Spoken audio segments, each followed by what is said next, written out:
Welcome to Passages Pulse, where we track the heartbeat of Israel and the Middle East from a Christian perspective. In a time of confusion, division, and misinformation, we're here to help you cut through the noise with truth, clarity, and conviction.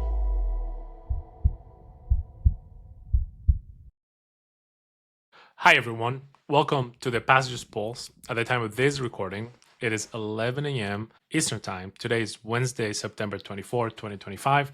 I'm here with my colleague Josiah McGee. How are you, Josiah? I'm good, Sebastian. It's good to see you again. I'm glad for this opportunity to discuss the events of this week with you.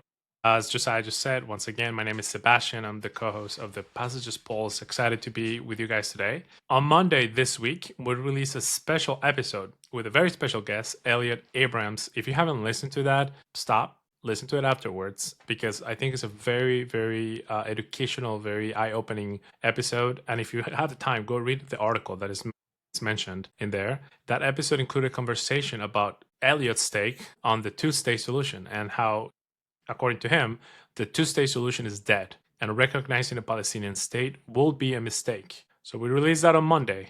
And what did the countries of the world do later that day? Well, early this week, starting on Sunday, several countries announced that they had recognized a Palestinian state, despite a lot of criticism from people like Elliot and many others, and controversy. So today, we're going to reflect on what recognition actually means. So, like we know, for those of us who are fans from The Office, you can't just declare something and make it true. That's not how life works. But maybe these countries think that that's how life works. What else do we need to know about these recognitions? Is Palestine a state now? Are they like, did we solve the Palestinian conflict? If that's so, what should happen next? So if you're interested in learning of what are the conditions for a country to become an officially recognized state, or for a Palestinian state to be an actual country now, well, stick around because Josiah is going to break that down for us. But first, Josiah, as far as I was able to find, there were like something like 140 countries who had already recognized the state of Palestine before this week, and then 10 more added themselves to that list. So why are these ones significant? How are they different from previous recognitions? Please contextualize the historicity of this event.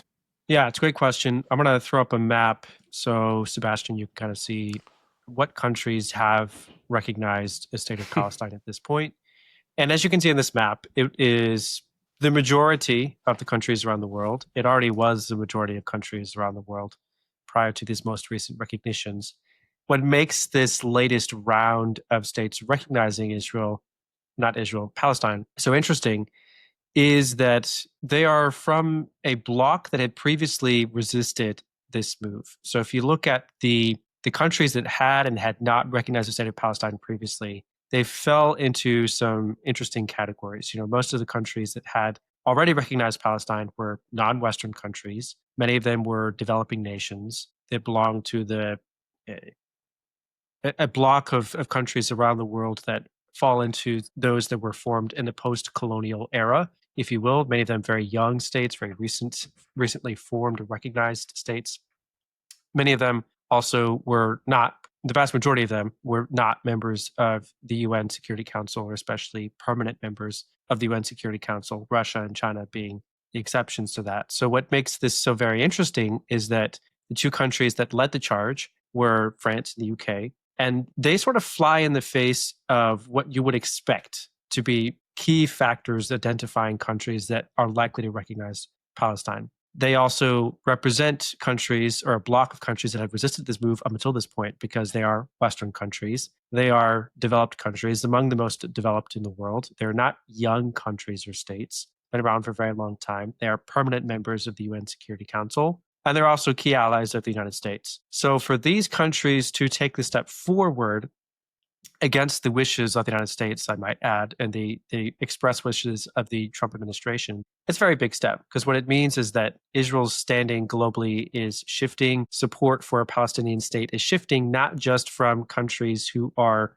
relatively young, part of the developing world, or the non-Western bloc of the United Nations, but they're gaining support even in the West and among more developed or older, more established states who traditionally would be resistant to the idea of recognizing a Palestinian state.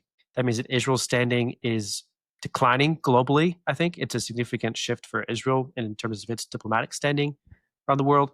And also, I would note, it's a pretty interesting negative shift for U.S. leadership on this issue. For key U.S. allies to be resisting calls from the United States government to be patient, to not take this step right now, or to delay this step, means that for whatever reason, the US has sort of lost the initiative on this issue, or lost the ability to lead even its allies on this issue of recognizing a Palestinian state. So it's pretty historic, I would say. It doesn't change a whole lot on the ground in terms of everyday life for Palestinians, which we'll get to in a few minutes, I'm sure. But in terms of what this means symbolically, it's pretty groundbreaking, actually. Yeah, like you said, the fact that France and the United Kingdom are UN Security Council members and our allies, it's a big deal. Like the other little countries like Luxembourg, Andorra, Malta, Monaco, that's cute.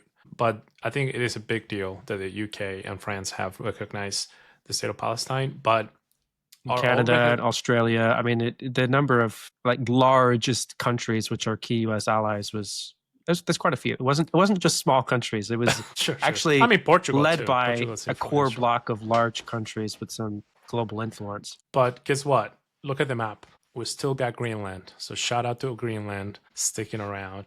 Okay, so not all these recognitions are the same. These countries made recognitions with some caveats. Some were conditional, some unconditional. I believe, like for instance, Australia has some conditions, like some promises, as Elliot mentioned in the podcast earlier. But the United Kingdom, I think, is pretty unconditional. So Josiah, can you break that down for us? What are the meaningful differences between how each country approached this? Yeah, it's interesting. A lot of debate happened back and forth about whether now is the right time to recognize the state of Palestine or not, whether more time needed to pass in order to ensure that you were not rewarding Hamas and incentivizing terrorism. Also, to ensure that the PA was truly ready to meet this moment, the PA being the Palestinian Authority. And you're going to see, I think, a lot of countries, when they say they recognize the state of Palestine, issuing some conditions and other countries choosing not to. But none of these recognitions are exactly alike, which I think is an important nuance to clarify and to acknowledge. To your point, Sebastian, yes, the UK did. France as well was a fairly unconditional recognition of a state of Palestine. They said that they were doing so after having received certain promises from the Palestinian Authority, but it's not as if there was any explicit conditions laid out that the PA actually has to meet beyond making those promises for French recognition of the state of Palestine. France was a little bit more conditional than the UK, I would say, because there were little things like not agreeing to move the French embassy, for example, until certain conditions are met.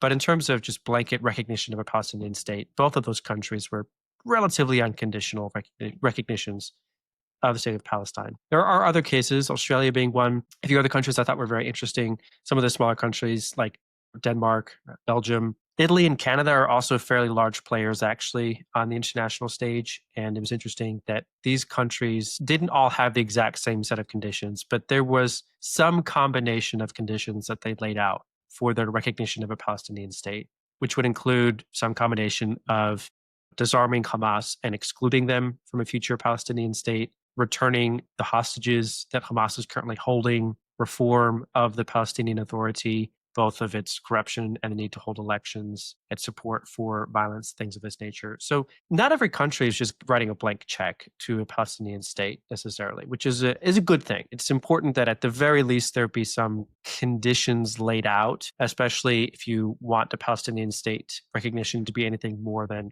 symbolic recognition or a projection of what the future might hold. But you do have to really get into the weeds if you want to understand what each and every one of these recognitions actually entails. Well, I think Elliot mentioned something like earlier in the other podcast. He said that they made President Mahmoud Abbas, some of them made him make promises. We're going to do this change. And he has made promises. He wrote letters out. And by the way, we should contextualize that he was not able to attend because the United States refused to grant him a visa to attend the United Nations in New York. So the point that Elliot made is, well, you had 20 years to make these changes. This guy has been empowered. He was elected for one term in 2005, right? And he's still in power. He has now held elections and they reward him with this. You know, he had 20 years to make these changes, but now he's okay, now I'll do it. Sure. So, anyways, Josiah, thank you, Macron. Thank you, Sturmer, Albanese. Thank you. You solved the Palestinian conflict. Is Palestine a state now?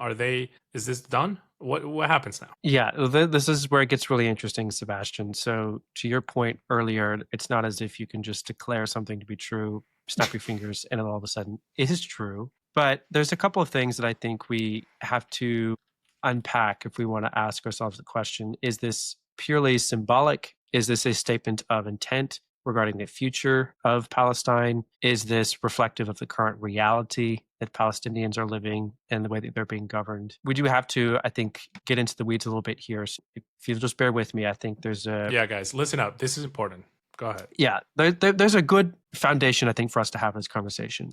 There's a document that was created that is really considered some of the basis of international law as far as what is required to be a state and what is not necessarily required of you to be a state. That is the Montevideo Convention on the Rights and Duties of States. And what it does is basically lay out, here's what we're agreeing to in terms of international law on this question of what is and is not required to be a state. One thing I do want to make clear from the get-go, in Article 3, one of the things that this convention laid out that was at the time a bit of a shift and an important doctrine in terms of how states are identified is that it's not contingent upon your recognition, meaning that you can be a state even if others do not recognize that you are a state. It's not recognition that makes you a state. It's whether or not you meet the various criteria and perform the duties of a state that makes you one. Recognition is simply an acknowledgement of the fact that you are a state. It's not as if someone's granting you permission to be a state. At the same time, the flip side of that, and that's important for Israel, because a lot of people maybe naively will say something like, oh, the United Nations created Israel. They didn't. They recognized the existence of Israel. And Israel's independence was not the creation of the state. It was the declaration of the state that already existed. But go ahead, Josiah. Sorry. Yeah, no, that's a really good point. The flip side of that, though, is that just because you say someone is a state doesn't necessarily mean that they are a state, because again, recognition is not what makes you a state. It's just a statement about what you believe to be true about some entity that wants to be a state. So just because France and the UK say Palestine is a state doesn't make it necessarily true. Just because someone like the US doesn't recognize Palestine as a state doesn't necessarily mean that they are not a state. You have to sort of remove that from the equation in terms of deciding whether Palestine is or is not a state. The actual criteria that makes Palestine a state or not are laid out in Article 1 of this convention. And there are 4 specific criteria, which I'll just read off a few examples for you. Number 1, there has to be a permanent population that is defined as a Palestinian nation or a Palestinian entity. It needs to have a defined territory. That's number 2. Number 3, it needs to have a government with centralized control over its permanent population. And number 4, it needs to have the capacity to enter into foreign relations, exchanging ambassadors, making appearances at the United Nations, that sort of thing. So those are the basics that are the actual criteria for Palestine to be a state. And if you go through each of those, I think what you're going to find is that these recognitions are a bit more a projection of what people hope Palestine will become, not what it actually is right now. So let's just walk through these one by one. Does Palestine have a permanent population? Yeah, actually, you could make a strong case that it has a permanent population that identify themselves as Palestinians. So number 1, okay, so far so good, check. Number 2, now it's going to begin to break down almost right away. Does it have a defined territory that is recognized as Palestinian territory and Palestinian territory only? This is tricky because you have disputed territory that is disputed between Israelis and Palestinians. And part of this is territory that Israel currently controls and Palestinians have no control over. This also is territory that was previously under the control of the Jordanians after they annexed the West Bank, but then they relinquished their control of this area known as the West Bank. So you have this sort of no man's land that is still being debated and fought over between the Israelis and Palestinians. And there's no real clear borders. And you don't have to have exact borders to be a state, but you do have to have the ability to claim a specific piece of territory as yours and as not being disputed by someone else, which Palestinians at the moment don't really have the ability to make that case. Number 3, does it have a government with central control of its territory and of its permanent population? No, it really doesn't. And the primary reason why it does not is because you have Hamas and you also have the Palestinian Authority, both claiming to be the legitimate ruler of Palestinians and leaders of the creation of a Palestinian state or leaders of Palestinian nationalism. So the Palestinian Authority, which is the entity that most are recognizing or choosing to recognize as a Palestinian state, does not actually have effective control over its population or over the various pieces of territory that Palestinians claim, which would include the West Bank and the Gaza Strip. This is a key point. You can see this, and even in the conditions people laid out for recognition of a Palestinian state. Some of the countries decided not to immediately recognize the Palestinian state or made it conditional based on the condition that Hamas has to be disarmed and excluded. Because as long as you have two armed groups, Hamas and the Palestinian Authority, both claiming to exercise sovereignty and control over your population, you don't have the makings of an actual state. You have basically two militias fighting each other for control. So that's very key. And yet we have to acknowledge that much. Number four, does it have the capacity to enter into foreign relations? Yes and no. I mean, it has the ability to send ambassadors to various countries that are recognized by those countries. Obviously, it has been that the PLO or the Palestinian Authority has been recognized as an observer member of the United Nations for a few decades now. But at the same time, you still have this terror organization called Hamas claiming that it also has the right to send representatives abroad and to represent Palestinians on the international stage. Now, it's not recognized as a legitimate representative of Palestinians at the United Nations, but it's claiming that it should have a seat at the table. So you have this weird gray area right now in terms of whether or not Palestinians actually have the ability to perform effective foreign relations. So that's a lot of information. I've just said a lot of things, but I think the long and short of it is, if you take a look at what actually makes up a state, it's not whether someone else says you're a state. It's whether you have a permanent population and a defined territory that you have sovereignty over and the ability to enter into foreign relations. Palestinians at this point do not. People say that they're a state, they're recognizing them as a state, but they're doing so before Palestinians actually have effective control over both a population and a defined territory, meaning that it is, again, a projection of what people think the Palestinians should have or hope they will eventually have, not what they actually do have right now. And in my mind, that means that this is, mostly symbolism. It's performative. It's not a reflection of the current reality the Palestinians are living. Yeah, I think the biggest issue here is the defined territory part. So the second point is that a state should have a defined territory. And Elliot brought this up in the podcast, I think.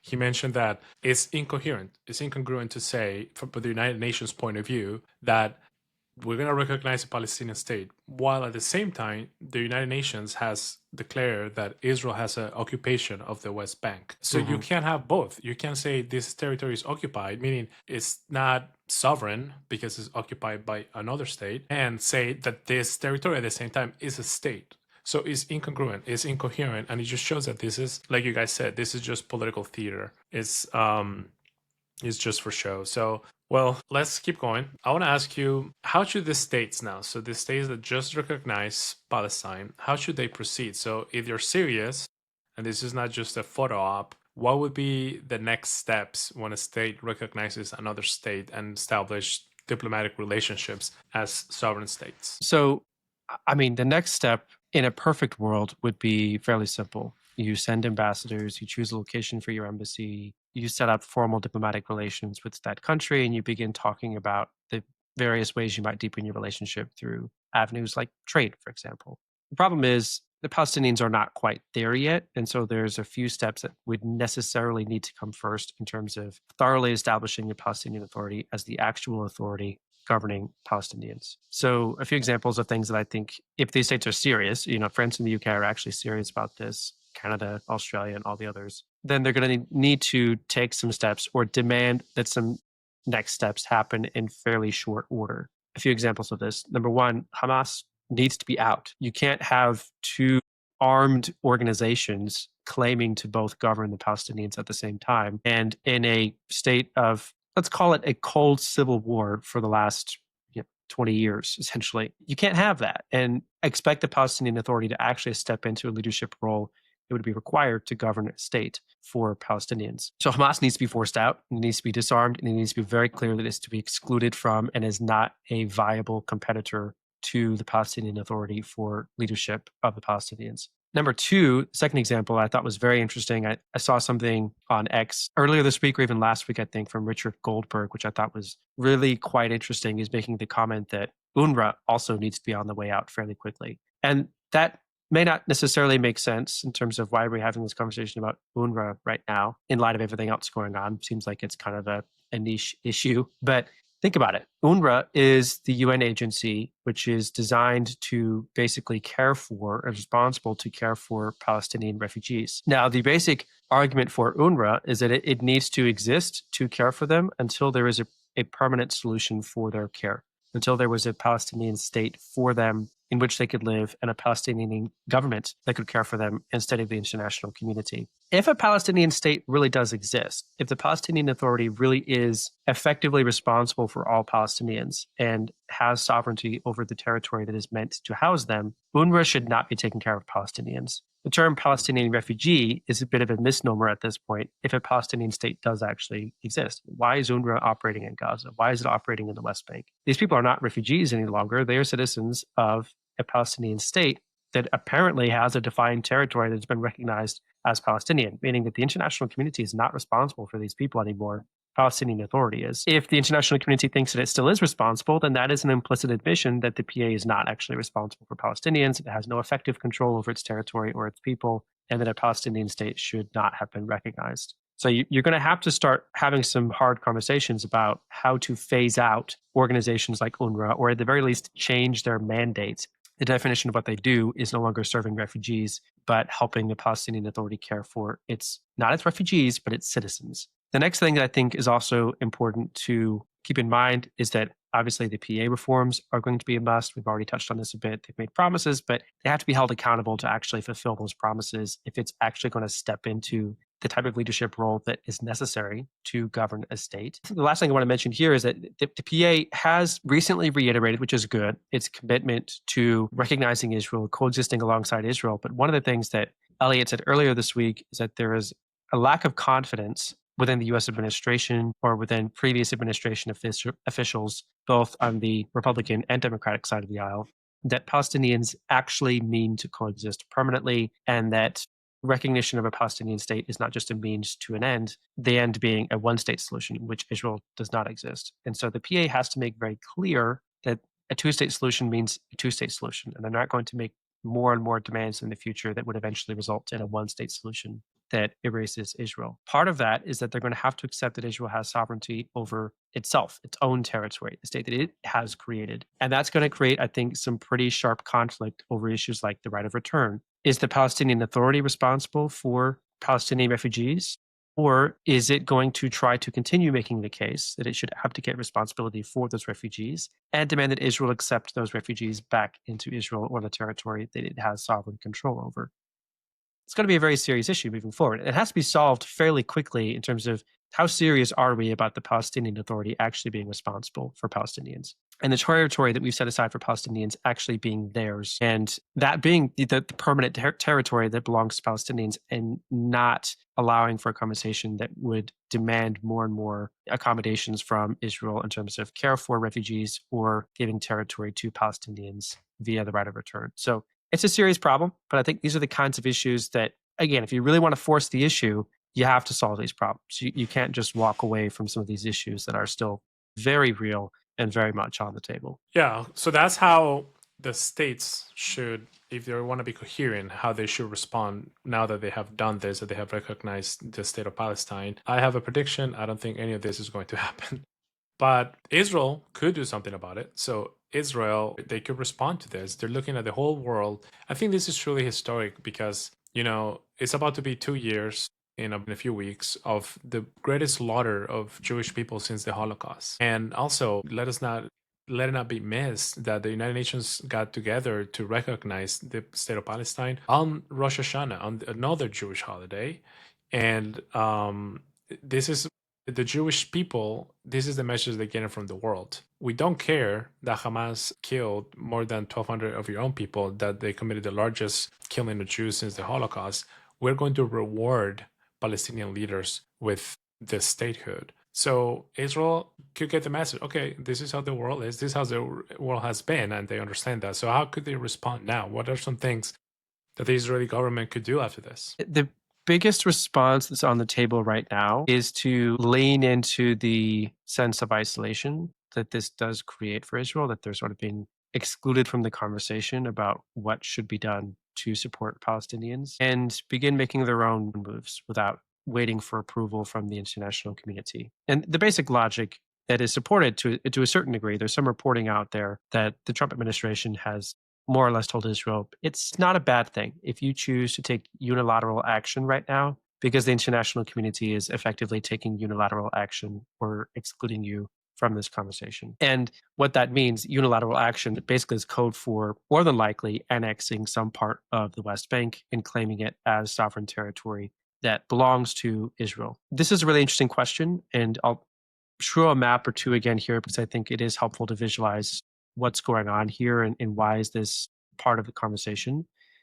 This is a map of where things stood after the Oslo Accords in the 90s. You had the West Bank divided into areas A, B, and C. And what you have here is, again, not a very well-defined territory for Palestinians. You effectively have a group of city-states in the red, that's area A, places like Jericho, Ramallah, Bethlehem, Hebron, and then north terror strongholds like Nablus or Jenin, especially Tulkarm. Those are, the main areas which are under complete Palestinian control. In theory, they have responsibility not just for civil affairs, but also for security in those areas. Area B and the gray are areas in which the Palestinian Authority theoretically has control for civil affairs, but shares responsibility for security with the Israeli authorities in Area C. And the green, which comprises a large portion of the West Bank, is the areas in which the Israeli authorities have complete control after the Oslo Accords, both from a civil affairs and from a security standpoint.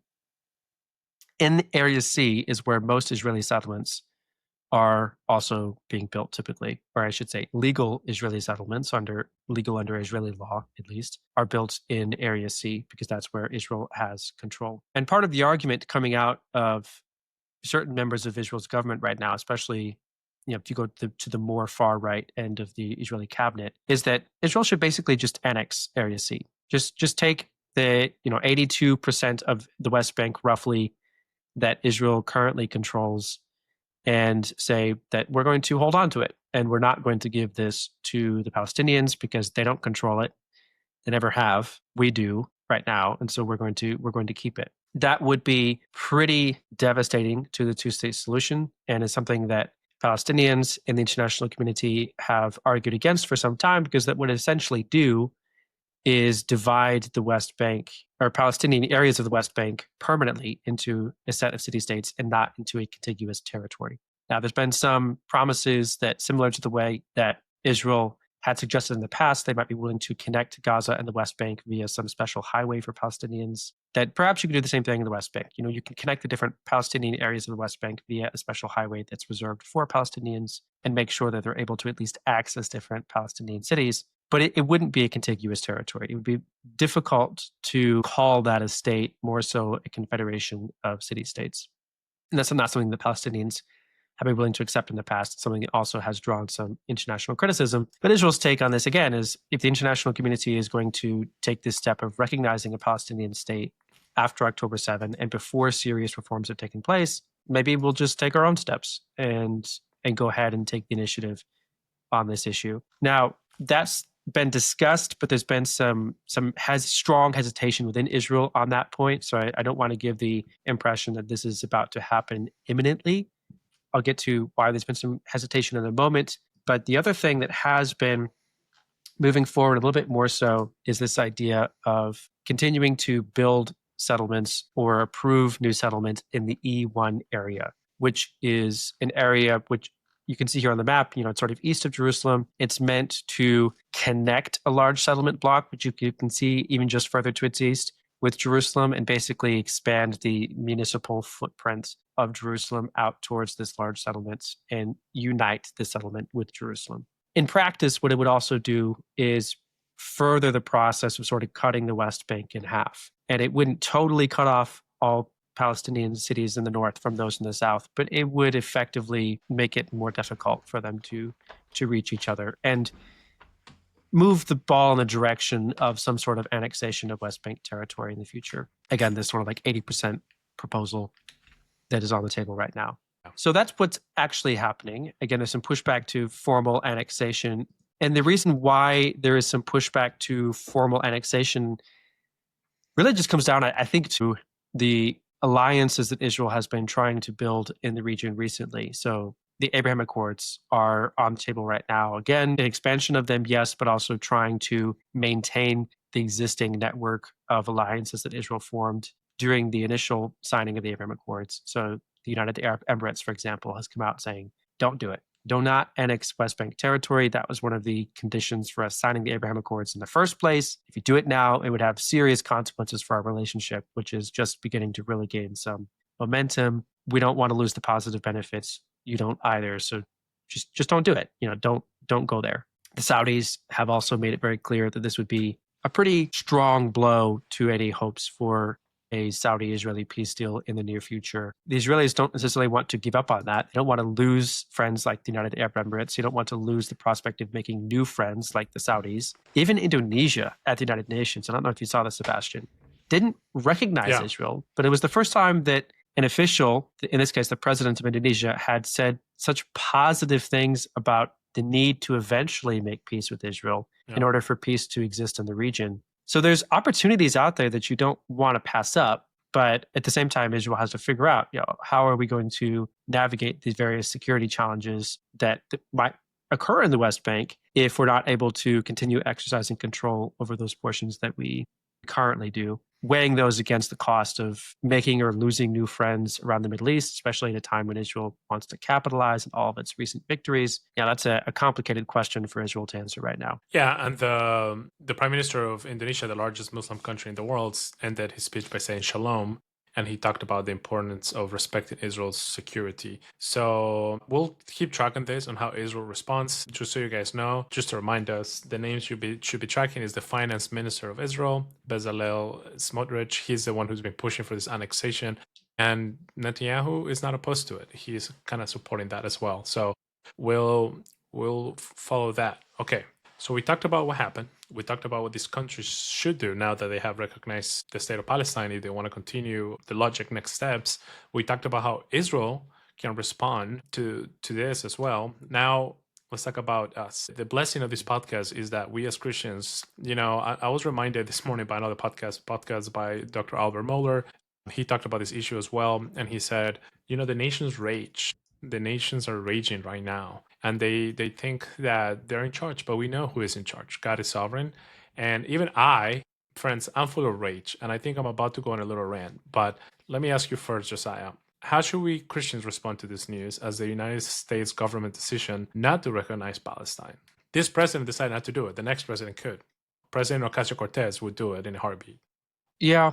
Well, I think it was interesting. If you haven't listened to the episode with Elliot, I think I definitely would encourage you to do that, because one of the things that I took away from that conversation was someone who has been involved in foreign policy at a very high level for multiple administrations. And one of his observations was that even when he was in government, there was a tendency to pursue, let's just call it what it is, pursue a photo op or an opportunity to generate good press, positive vibes over real substance. And what that means is that these types of recognitions, because they're primarily symbolic, are good political content, yes, especially for domestic political consumption, but they don't change a lot. And if you are reading some of the reports coming out of the West Bank, sure, there are Palestinians who are celebrating because they feel like this is symbolically significant, but there are also many Palestinians saying, we don't really expect anything to change. Today, this is great, it feels good, but tomorrow, life as normal is still going to kind of be terrible. It's not going to get any better just because of these recognitions. So for me, I think as a Christian, one of the things that I try to think about, wrap my mind around as we've been having these conversations over the past week about what does this actually mean? I think it's just reminded me of the importance of being a little bit less self-centered.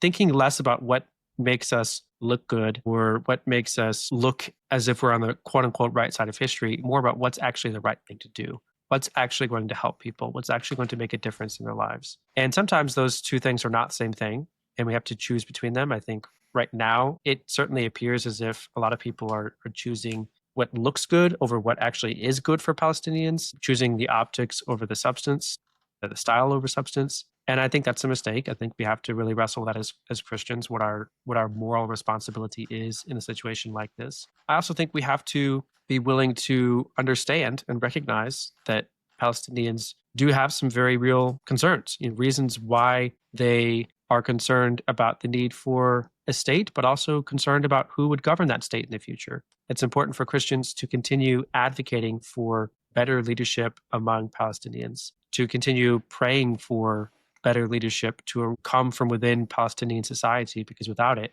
these are going to be mostly symbolic and not real practical solutions. And last but not least, I think we just need to continue thinking creatively. I think one of the problems of our current moment in terms of foreign policy or conflict theory as it relates to the Israeli-Palestinian conflict is the dominant theory or doctrine regarding the conflict since the Oslo Accords has been there's only one solution, and it's the two-state solution.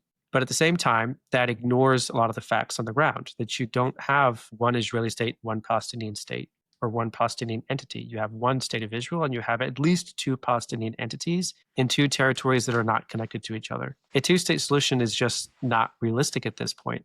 And that doesn't mean that you give up on it permanently, but it means that if you expect it to be realistic now, that's just wishful thinking, because you've got to find a way first to resolve the divisions within Palestinian society and figure out how to create some sense of unity or shared vision for what Palestine actually can be in the future.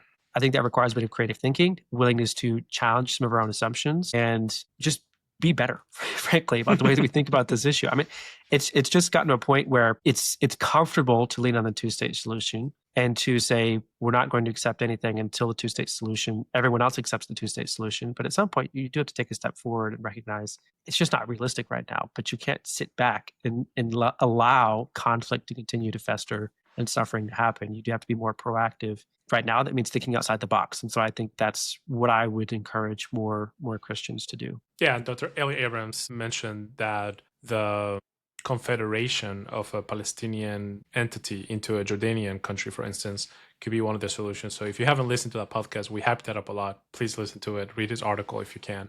So here's what I want to conclude our podcast by saying. This whole situation, I think, is a moral tragedy. I think it's a moral tragedy, and it's bad for a lot of people. So I'm going to go first. I think it's bad for Europeans. It's bad for the countries who are recognizing this Palestinian state in this season. Right after the Hamas committed this terrible terrorist attack. They have been doing it for decades. And even Mahmoud Abbas only denounced it recently.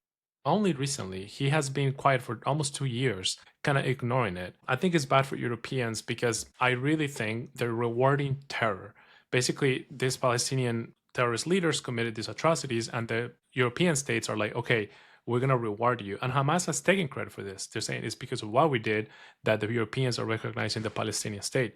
So let me just remind you, I looked up some terror attacks that have happened in these countries. In Paris, in November 2015, there were coordinated shootings and suicide bombings that killed 130 people. ISIS took credit for that. In Nice, there were 82 dead after a truck drove on Bastille Day and killed 84 people. ISIS took credit for that.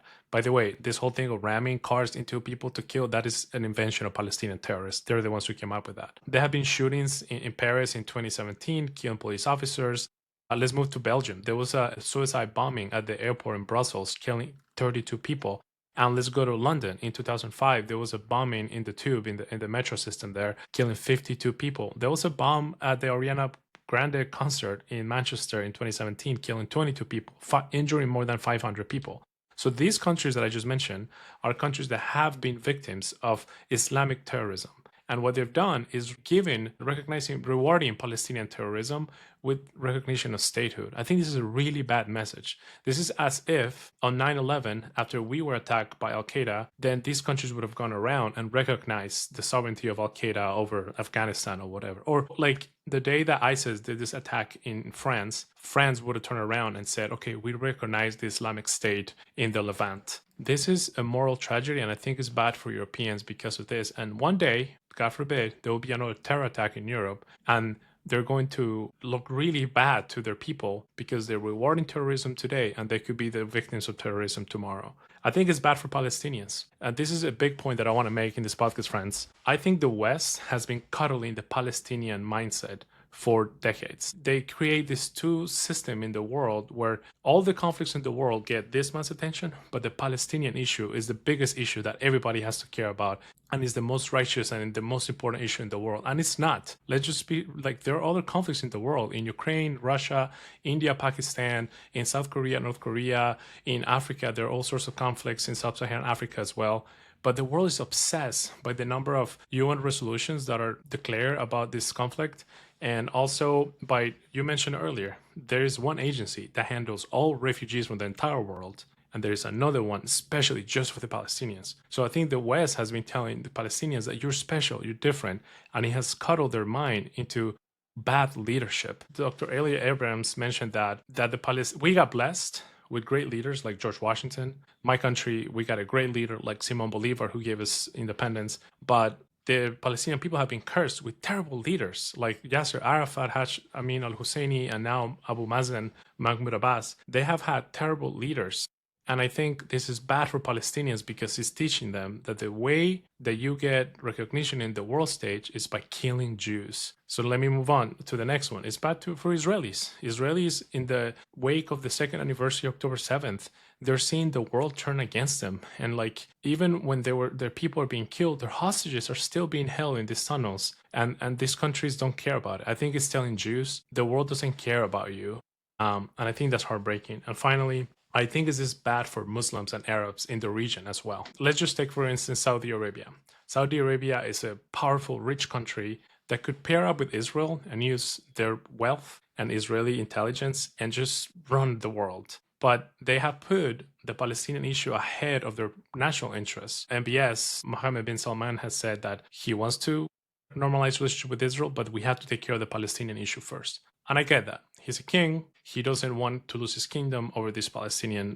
His people turn against him for betraying the Palestinians. But again, this is the result of decades of coddling them. And the whole world wants peace for Palestinians, but the Palestinians don't want that. Elliot mentioned that when they do surveys in the West Bank, more than half of people, the majority of people who are surveyed, they say they don't want peace with Israel. They want to use violence as a means to an end to eliminate the state of Israel. So I think as Christians, we believe in justice, but we don't believe in justice without accountability. And I think we should separate the Palestinian people are victims of their own leaders. And I think we need to hold accountable the leaders of the Palestinian people, which are terrible leaders who choose terrorism and have spent the entire political project of the Palestinian people in the world stage has been to destroy Israel, not to build up their own state.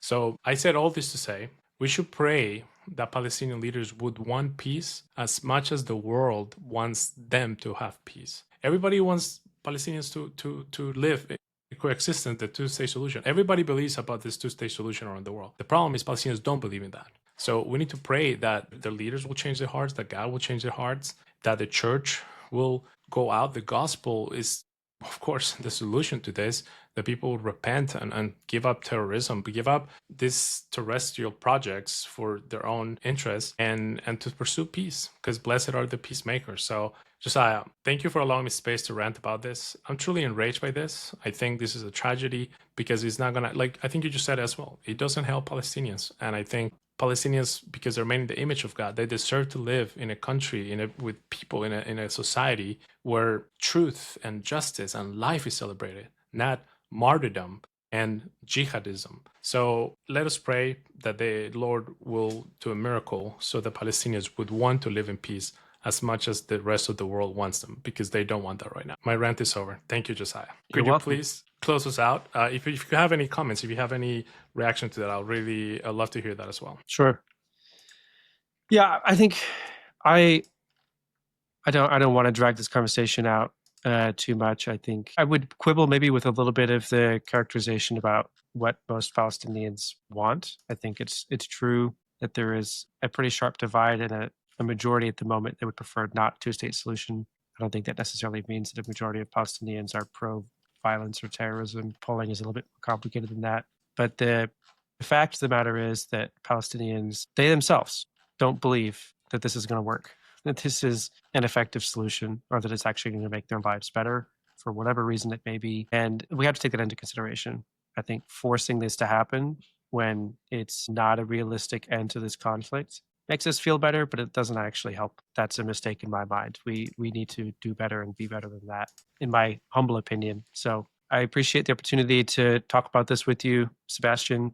And yes, definitely will be praying both for better leadership among Palestinians, but also for more creative thinking and leadership from the international community on how we actually solve this conflict. Okay. Thank you, Josiah. Thank you for bringing this issue to us. We'll be here next week. We'll be watching the developments. To Jewish friends, if you're Jewish friends watching this, Happy New Year to all. Happy Jewish New Year to all. And let us be praying for the safety of the Jewish people around the world as they're celebrating their high holidays for the next month, basically.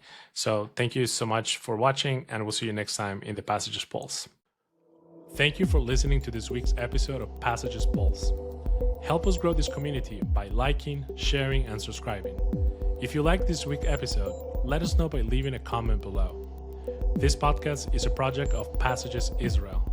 We exist to educate the next generation of Christians on modern Israel, deepen the roots of their faith, and equip leaders to foster positive Christian engagement with Israel and the Jewish people. To learn more about Passages, follow us on social media or visit us at passagesisrael.org. Until next time, we'll keep our finger on the pulse.